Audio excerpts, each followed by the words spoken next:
Selamat malam Ibu Bapak, Saudara dan Saudari yang dikasihi Tuhan. Malam hari ini kita bertemu kembali dalam ibadah doa Rabu GEI Jepara Peparan Jakarta. Sebelumnya kita berdoa. Kami bersyukur Tuhan, jikalau malam hari ini kembali kami boleh bersama di dalam doa dan renungan Rabu GEI Jepara Peparan Jakarta.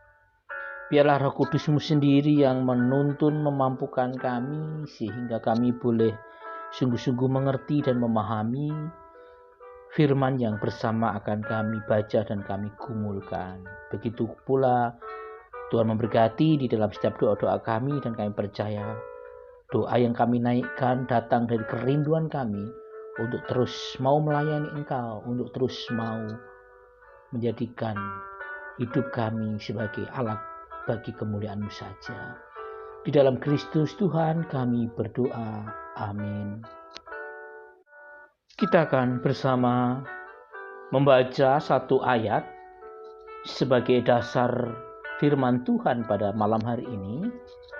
Terambil dari Injil Lukas pasal yang pertama ayatnya yang ke-38. Demikianlah firman Tuhan bagi kita semuanya. Kata Maria, sesungguhnya aku ini adalah hamba Tuhan. Jadilah padaku menurut perkataanmu itu. Lalu malaikat itu meninggalkan dia. Demikian pembacaan firman Tuhan untuk kita, dan kita semua yang berbahagia adalah yang dengan tetap tekun setia untuk membaca, merenungkan, dan lebih melakukan firman dalam hidup kita sehari-hari. Terpujilah nama Tuhan.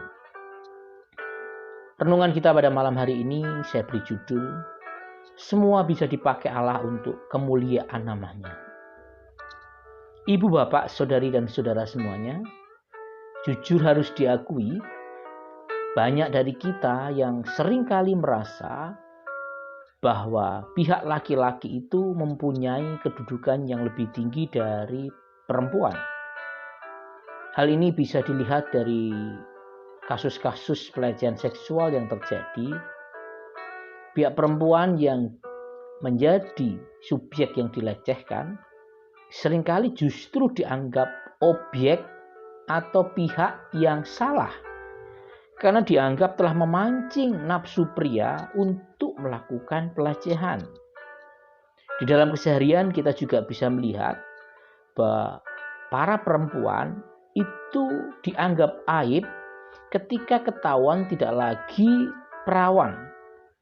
Tetapi lelaki yang tidak lagi berjaga dianggap biasa-biasa saja, bahkan dianggap sebagai Don Juan karena berhasil menaklukkan hati wanita. Tanpa sadar, budaya tersebut juga masuk di dalam kehidupan bergereja. Di dalam banyak tradisi gereja, perempuan dianggap hanya sebagai pelengkap saja, bahkan tidak boleh tampil atau berperan di dalam perayaan-perayaan atau ibadah-ibadah yang dilakukan di gereja. Ibu, Bapak, Saudara, dan Saudari kasih Tuhan, bacaan kita sore hari ini sesungguhnya memperlihatkan kepada kita semuanya bahwa karya keselamatan Allah diberikan melalui perantaraan seorang perempuan muda yang bernama Maria. Bahkan karena dianggap sebagai perantara, Bunda Maria di dalam tradisi Gereja Katolik dan Gereja Ortodok Timur itu sangat menghormati Bunda Maria. Tetapi dalam tradisi Protestan, saya tidak tahu apakah ini karena pengaruh dari melihat perempuan sebagai yang lemah atau seperti apa, sehingga seringkali dalam tradisi Protestan peran Bunda Maria itu diabaikan atau bahkan mungkin dipinggirkan. Namun dalam renungan sore hari ini, saya tidak akan masuk di dalam polemik mengenai doktrin Mariologi atau mengenai Bunda Maria. Saya akan lebih mengajak kita untuk memiliki kesadaran penting. Yang pertama, mari kita sadar, tidak peduli kita yang laki-laki atau kita yang perempuan, semua bisa dipakai Allah untuk menjadi saluran karya atau pekerjaannya di atas muka bumi ini. Artinya siapapun, entah laki-laki, entah perempuan, itu berharga di mata Allah. Dan semua bisa dipakai Allah untuk menyatakan kehendaknya. Jadi jangan merasa istimewa kalau kita dilahirkan sebagai lelaki atau sebaliknya pula. Di dalam bacaan sore hari ini kita bisa melihat karya keselamatan Allah bagi manusia dimulai dari pergulatan batin yang besar dari sosok perempuan, yaitu Ibu Maria. Pada masa itu perempuan dianggap sebagai warga kelas 2. Perempuan dianggap hanya sebagai kawan di dapur, kawan di kasur, dan kawan di sumur. Namun justru Allah memperlihatkan kepada kita, siapapun bisa dipakai Allah untuk mewujudkan karyanya. Realitas tersebut mengajak kita untuk mau merenungkan kembali bahwa di mata Allah manusia itu sama statusnya, baik lelaki ataupun perempuan. Artinya laki-laki dan perempuan itu sama istimewanya. Jangan sampai perempuan itu menjadi sasaran kambing hitam kesalahan para lelaki. Contoh, lelakinya makan di luar, padahal sudah disiapkan oleh istrinya capek-capek, yang disalahkan istrinya. Karena masakan yang dimasak oleh istrinya dianggap tidak enak. Ketika lelaki melirik perempuan cantik, yang disalahkan istrinya. Karena istrinya dianggap tidak bisa merawat diri. Ingat, sekali lagi, tidak peduli apapun gender kita. Di mata Allah semua sama. Di mata Allah kita semua memiliki hak dan kewajiban yang sama untuk mau melayani Allah sesuai dengan talenta atau kemampuan yang Allah berikan kepada kita semuanya. Kemudian yang kedua, mari kita juga belajar dari Bunda Maria atau Ibu Maria. Bahwa kesediaan diri Ibu Maria untuk menjalani karya Allah dengan mengatakan, sesungguhnya aku ini hamba Tuhan, jadilah padaku menurut perkataanmu itu. Hal tersebut mengajarkan kepada kita bahwa sebagai orang percaya, mari kita harus mau dan wajib menggunakan talenta atau kemampuan yang diberikan Allah kepada kita untuk mau melayaninya. Jangan pernah berkata, aku tidak punya kemampuan apa-apa. Hati-hati.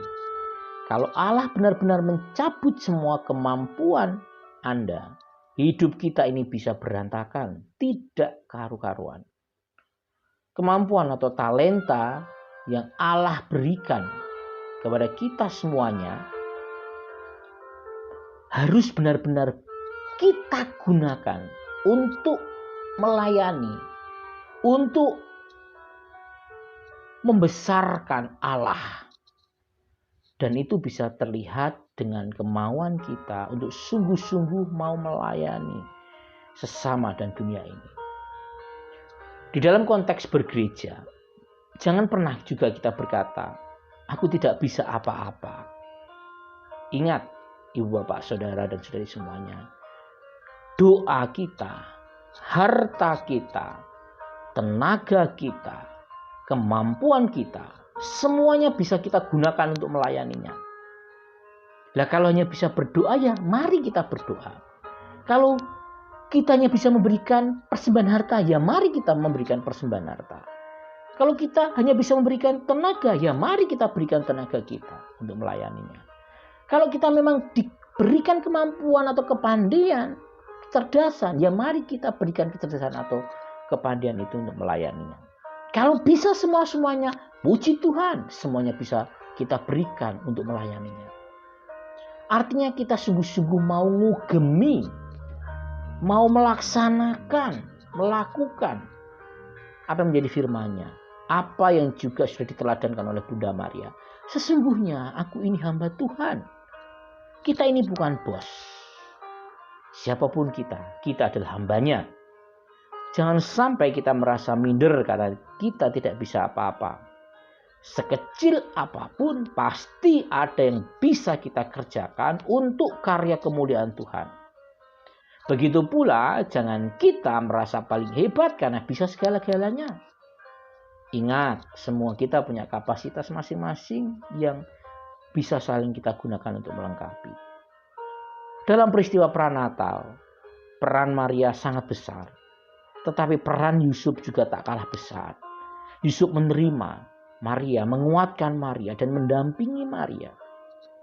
Jadi mari kita sadar, kita ini adalah hambanya Allah yang pastinya punya kapasitas sendiri dan kemampuan sendiri yang bisa kita gunakan untuk melakukan pekerjaan-pekerjaan Allah bagi dunia ini. Ibu, bapak, saudara, dan saudari semuanya, semua kita bisa dijadikan alat untuk kemuliaan namanya. Tidak peduli kita laki-laki, tidak peduli kita perempuan. Semua bisa dipakai oleh Allah. Jangan pernah merasa saya perempuan kok, saya manut saja. Atau saya laki-laki, saya sebagai penentu. Tidak. Semuanya punya peran yang bisa saling mengisi dan saling melengkapi. Dan semuanya itu juga menuntut keterbukaan kita dan kerendahan hati kita untuk sungguh-sungguh mau menyadari bahwa kita adalah hambanya yang dipakai Allah untuk melayaninya. Mari ibu, bapak, saudara, dan saudari semuanya, semua dari kita, baik kita yang laki-laki, baik kita yang perempuan, semua bisa dipakai untuk hormat dan kemuliaan nama Allah di atas muka bumi ini. Amin. Kita akan berdoa syafaat. Kita akan menaikkan doa-doa kita. Mari kita berdoa. Tuhan, kami bersyukur jikalau firman-Mu telah kami baca, telah kami gumulkan. Biarlah Roh Kudus-Mu sendiri yang semakin berkarya lebih lanjut dalam hidup kami. Sehingga kami memiliki kesadaran, baik kami yang laki-laki, baik kami yang perempuan adalah sama di hadapan Allah. Kami diberikan kemampuan, kami diberikan talenta untuk sama-sama melayani Engkau. Seberapapun kapasitas kami, seberapapun kemampuan kami, biarlah kami mau melayani Engkau secara sungguh-sungguh, karena kami semua ini adalah hamba-Mu. Roh Kudus sendiri yang terus mengerjakan itu di dalam hati kami, di dalam hidup kami, sehingga kami sungguh-sungguh berani mengatakan, aku ini adalah hamba-Mu, dan jadilah menurut perkataan-Mu. Kami juga berdoa pada malam hari ini untuk setiap kegiatan-kegiatan yang sedang kami rencanakan, terlebih kegiatan perayaan Natal yang akan kami lakukan tanggal 11 Desember hari Sabtu besok. Tuhan menuntun kami, memberkati kami, setiap panitia yang terlibat. Kiranya Tuhan berkati. Kami percaya saat ini Tuhan telah memberikan kesiapan bagi para panitia, sehingga mereka boleh mengambil bagian masing-masing, kapasitas masing-masing, kemampuan masing-masing, sehingga mewujudkan perayaan Natal yang sederhana, yang sungguh-sungguh kembali mengingat akan karya Allah yang begitu luar biasa bagi dunia ini, Allah yang mau menjadi sama dengan kami manusia. Dan biarlah momen Natal ini Tuhan, kami juga pakai untuk semakin menyadarkan kami bahwa di tengah pandemi ini kami harus tetap menjaga protokol kesehatan, sehingga di dalam perayaan nanti pun kami juga tetap secara sederhana dan terus menjaga protokol kesehatan yang ada. Kami percaya Tuhan menyertai dan memberkati rencana kami tersebut. Begitu pula dengan setiap program dan rencana yang lain, kami serahkan di dalam tangan kuasa-Mu. Kami percaya di dalam setiap keterbatasan kami, di dalam setiap kelemahan kami, Engkau senantiasa ada untuk kami semua, menguatkan, memberkati kami, sehingga kami terus bersemangat untuk melayani Engkau. Kami juga berdoa untuk setiap pergumulan-pergumulan jemaat-Mu ya Tuhan. Kalau dari yang paling kecil sampai yang paling dewasa, Tuhan senantiasa memberkati, sehingga Tuhan sendiri yang akan terus memberkati setiap pelayanan-pelayanan yang kami kerjakan. Biarlah pelayanan-pelayanan yang kami kerjakan ini Tuhan, kami persembahkan untuk hormat kemuliaan nama-Mu. Begitu pula setiap pergumulan-pergumulan kami juga mau serahkan di dalam tangan kuasa-Mu. Biarlah pergumulan kami mampu menghadapinya dengan tuntunan dan pertolongan-Mu Tuhan. Baik yang bergumul dengan persoalan kesehatan, bergumul dengan relasi dalam keluarga, bergumul dengan masalah ekonomi, kami percaya sepenuhnya di dalam tangan kuasa penyertaan Tuhan memberikan yang terbaik bagi hidup kami. Kami juga berdoa untuk situasi pandemi saat ini Tuhan. Biarlah situasi pandemi ini Tuhan sungguh-sungguh menyadarkan kami bahwa kami sungguh membutuhkan Engkau. Kami juga membutuhkan ketaatan dalam hidup kami, supaya ketika kami menjalankan protokol kesehatan, pandemi ini boleh berlalu. Kami percaya Tuhan sepenuhnya Engkau memberkati bangsa dan negara kami, sehingga pandemi ini boleh cepat berlalu dari atas muka bumi. Inilah doa dan seruan kami ya Tuhan. Semuanya kami serahkan di dalam tangan kuasa-Mu. Di dalam Tuhan kami Yesus Kristus kami berdoa. Amin. Selamat malam Ibu Bapak, Saudara dan Saudari semuanya. Tetap sehat, tetap semangat dan selalu bahagia. Tuhan Yesus memberkati kita semua. Amin.